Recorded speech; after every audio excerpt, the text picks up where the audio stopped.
We are going to start with the development of SystemVerilog Testbench, and the design we are going to consider is our decoder-based RAM.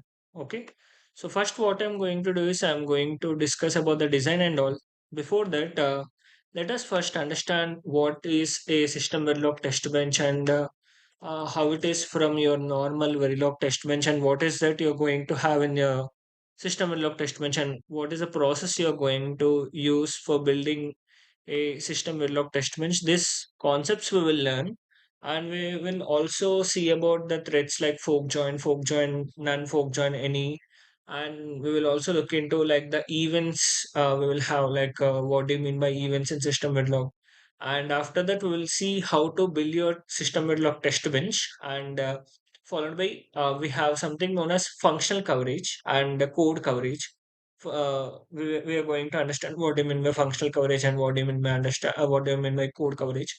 For understanding functional coverage, better if you have Questasim, then it will be a better thing. You will get some exposure like hands-on on functional coverage and how you're going to generate reports and all, right? Yes. So with this note, let us start with our session.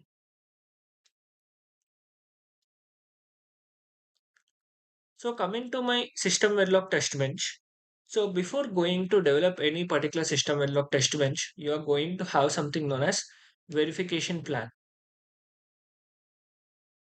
So in this verification plan, or you can say it as VPlan, what is this document is this is going to contain what type of test bench architecture you're going to have. In this particular test bench architecture, you're going to have what type of test bench architecture you're going to have,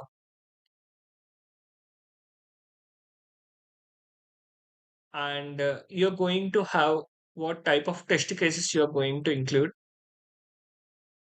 and you're also going to have like what type of scenarios and what type of test cases you're going to include, and what should be your coverage points. Okay. It's like your verification plan is like your blueprint, like you're going to follow it and you're going to build your test bench. Okay. So these are all the things you're going to have. Your features, it may be, or it may be the test cases you're going to have, or whatever the points you want to verify. That and all you're going to have in this particular verification plan. Now, after building this verification plan, you're going to build something known as system Verilog test bench. Okay. Now, in this particular system Verilog test bench, first of all, let us see how your structure of system Verilog test bench is going to look like. So, coming to my structure of system Verilog test bench, you're going to have something, you're going to verify your design. For verifying your design only, you're going to write down this system Verilog test bench.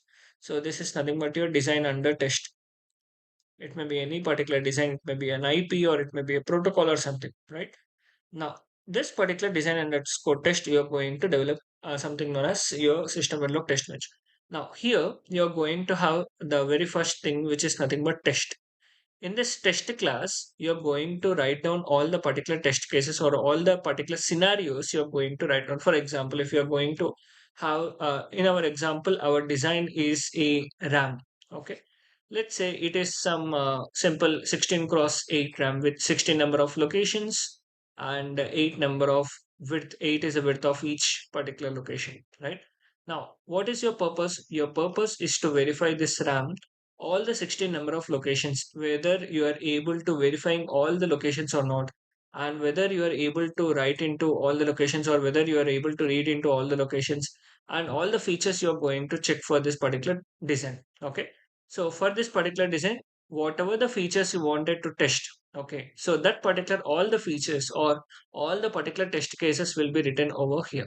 Now, this particular test cases will be given to something known as environment, and this is also a class. This text is also a class, and this environment is also a class. And inside this environment, you're going to have something known as generator, and followed by you're going to have something known as driver,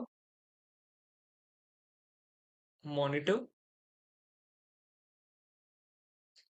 reference model, and scoreboard. So these are the different components you're going to have. and these are all present inside your environment.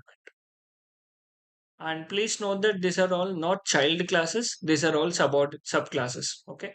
So inside your environment, you're going to have your generator, driver, reference model, scoreboard, and monitor. Okay, these are all the components which are present inside your environment. Okay, so you're going to have the generator, driver, and reference model, scoreboard, and monitor.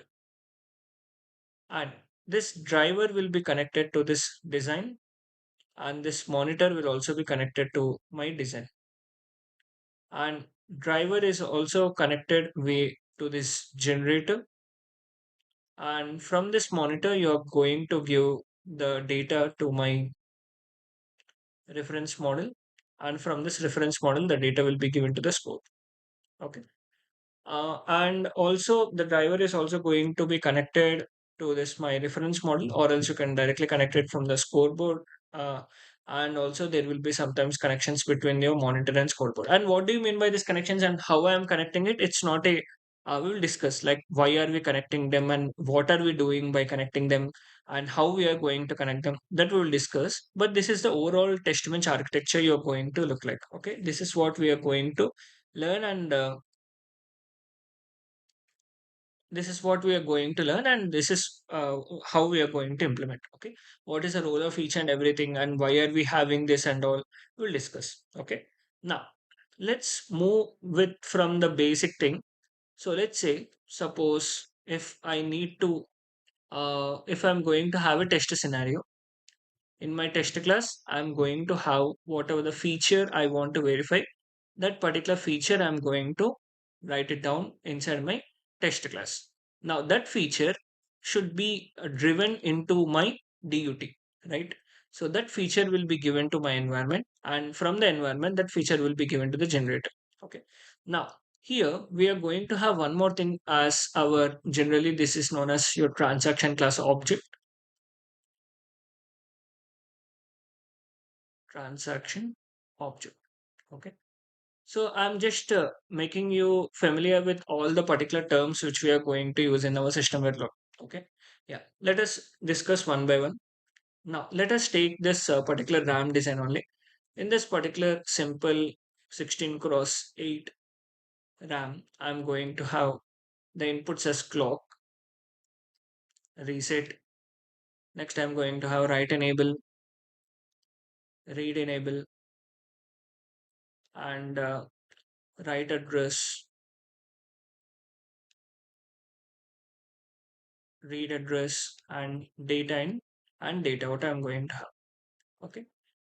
So I need to provide the clock, reset, write enable, read address, and data in from my test bench. Okay. From my test bench, I need to provide this set of inputs, and I am going to get my data out. Okay. So I need to give them. Now, let's say all these particular signals will be declared inside your interface. So first of all, whenever you're going to develop your system Verilog test bench, you're going to create a file which is known as interface. Now, what do you mean by an interface? Interface is a file which is going to contain all the particular signals. All the design related signals, all the DUT related signals will be present inside your interface. Okay. Now, this DUT related signals are declared inside your interface, and this interface will be shared with your design. Okay.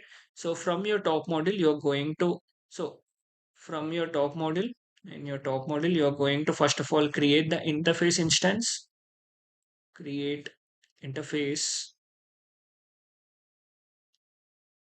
instance, and after creating the interface instance you're going to share it with the TB and share it with your design.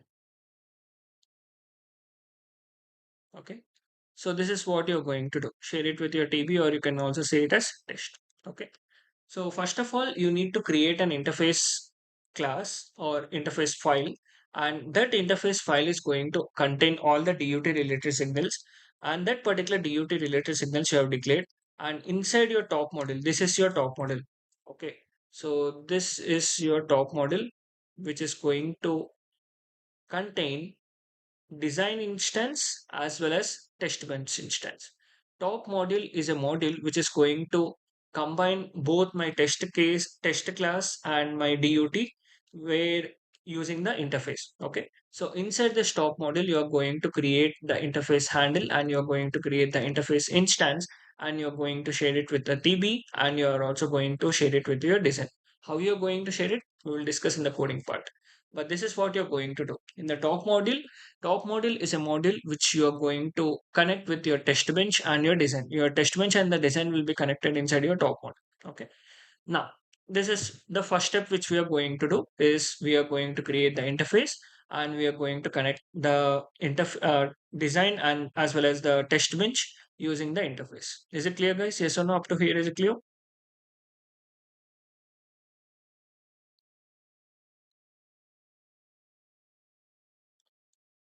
Okay. Yeah. Now, my voice is clear, right? Please let me know. Okay, fine. Now, Now, let's come from the bottom of our test bench. So, very bottom, we are going to have something known as driver. 1 minute, let me add some more slides over here. So, I'm going to have something known as driver. Let us see what is this driver is going to do. So, before that, let us try to understand. Apart from the driver, we are going to have something known as transaction. So, we have seen this transaction, right? So, let us first of all try to understand what do you mean by transaction. So, this transaction is also a class. Inside this particular transaction class, whatever the input stimulus to my design, input stimulus for design which is present, that particular related signals I'm going to randomize them. Not only randomizing them, with set of constraints I'm going to randomize. Okay. So how I'm going to apply the constraints and what basis I'm going to apply the constraints, that and all we will see. Okay. So whatever the input stimulus that I need to provide it to my design, like write enable, write address, read address, data in. So these signals I'm not going to directly give it to my design. In SystemVerilog, we are going to perform constrained randomization and we are going to randomize these signals, whatever the signals which we want to give it to my design, that I'm going to randomize. And first of all, I'm going to declare them inside my transaction class. Okay. So how I'm going to declare them using the rand keyword, I'm going to declare them. For example, rand write enable, rand read enable. Like this, I'm going to declare all these particular signals, whatever the input signals which I need to have inside my transaction class. Okay. And I'm also going to declare my output signals like data out, but not rand keyword. So I'm not going to use rand keyword with my uh, signal, which is associated as an output to my design. Okay. Only the signals which are input to your design are declared as rand with rand keyword, but not the output signals. Okay. Now, so for example, I'm going to have a simple class transaction, and inside this class, I'm going to declare all these particular variables with my rand keyword, rand write enable, read enable, and I'm going to have rand 7 down to 0, let's say data in, and for 8-bit, I need 3-bit address, right? Write address and read address. Okay. So like this, I'm going to declare and I'm also going to have, sorry, rand, let's say them as logic. These are of logic data type and logic data underscore out. Here we are not going to bother about what is the direction of this particular variables. The direction of this variables is being declared inside your interface only. So whenever we are declaring the DUT related signals using the mod port, we are going to give the directions of the signals. We are going to provide the direction of the signals. We are not going to concern about the direction of the signals inside my transaction class. The direction of the signals is bothered inside my interface. And in the transaction class, we are going to declare them whatever the variables which we want to randomize, we are going to declare them. And the output variables with respect to your design, we are not going to declare it as rand. And not only for randomizing this particular variables, this transaction class can be reused in multiple components like your write monitor, read monitor, and drivers and reference model. This transaction class can be used a lot. And using the properties of my polymorphism and inheritance and overpays, I'm going to use them. I will show you. This will be very, very helpful and very, very interesting. This transaction class file. So I'm going to show you that. Okay. So first step is to declaring your interface. Okay. And next is declaring your transaction class, where I'm going to declare all these particular variables. Okay. This was my step number 2, which I have performed. Now, is it clear? The step number 1 and step number 2, is it clear?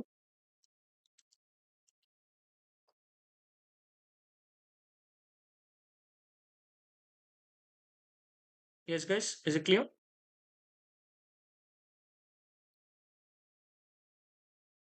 Okay. Now, my step number 3 here is I'm going to start declaring my generator. Now, as the name itself suggests, generator is going to generate the stimulus by randomizing the transaction. Okay. So generator is going to generate stimulus, and it is going to first of all randomize the data. It is going to randomize the data. And how it is going to randomize the data? It is going to call the function which is known as dot randomize. Okay. And where is the random data which is present? The random data is present inside my transaction class, right? So using the transaction handle, it is going to randomize the data. Okay. So, and after randomizing the data, it is going to send it to my driver. Now, how it is going to look like? This is how it is going to look like. So this is my generator,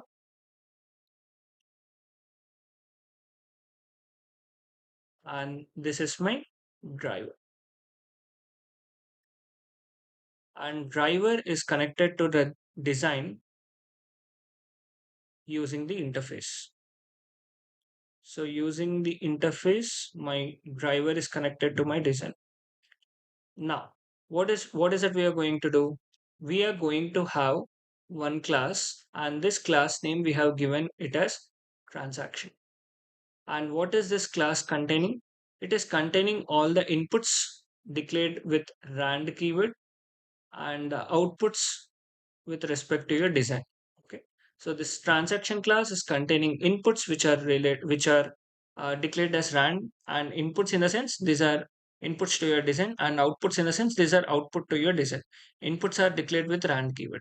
Now, since we have declared this transaction class, now this transaction class object is created inside your generator.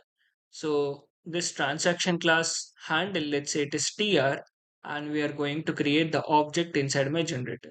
So that an object is created for this particular transaction class, and all the variables which are being declared with your input keywords are being randomized.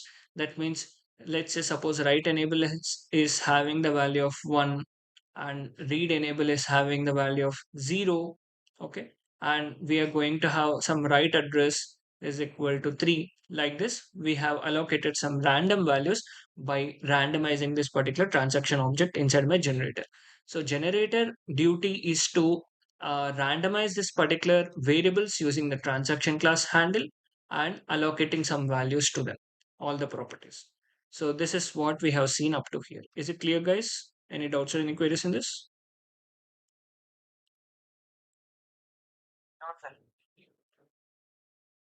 Okay.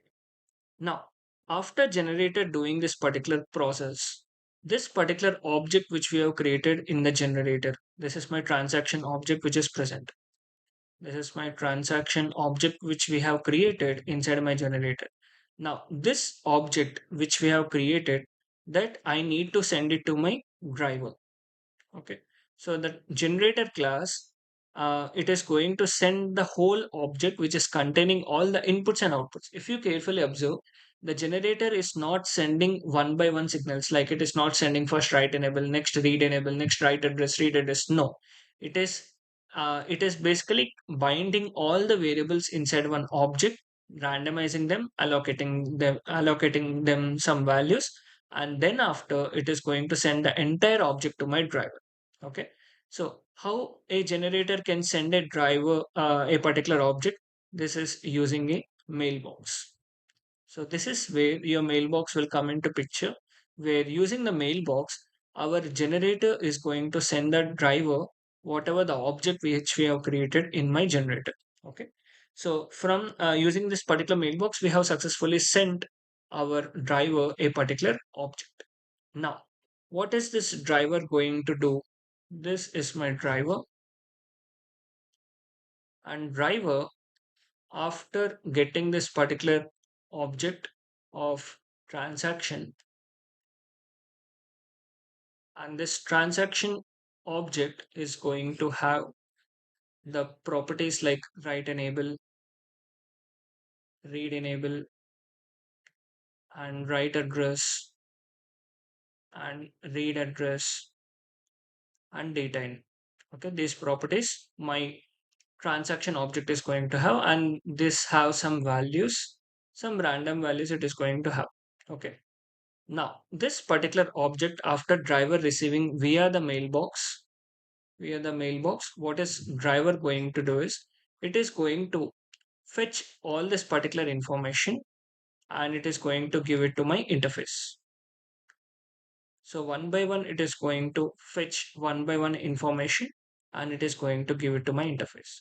So driver is going to take all this particular information and is going to give it to my interface. And from this interface, it is going to give into the design. Okay. So this is how your driver is basically converting the object data into pin level data. Okay. So driver's duty is to basically collect the information from the generator which is being generated and convert it into pin level data, and it to drive the data to my design. Okay. So that's the reason it is known as this particular component, or this particular class is known as driver. And one more important point over here is there is no necessity that you need to keep this file name as transaction and this file name as what to say driver. No, there is no restriction or no such kind of thing in SystemVerilog. Okay, you can keep any name. Okay, but normally in practice, these are the commonly used names, so that's why people use this particular. Okay, so this is about your interface and driver and generator. And what we have seen now is we are basically generating a random data which is needed to be provided, or which is needed to be driven to a design, and what and how we are going to provide it by using my generator, which is basically generating the random stimulus by randomizing it and sending it to my driver using the mailbox, and from the driver we are going to give it to the DOT via the interface.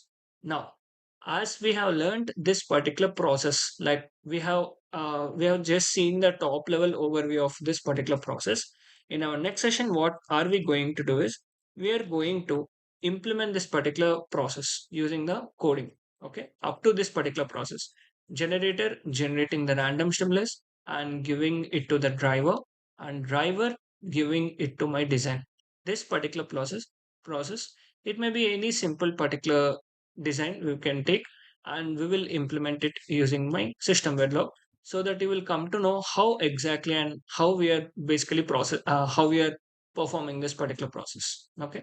So yeah, so this is what we are going to implement in our next session. Okay. Yes. So any doubts or any queries in this particular thing?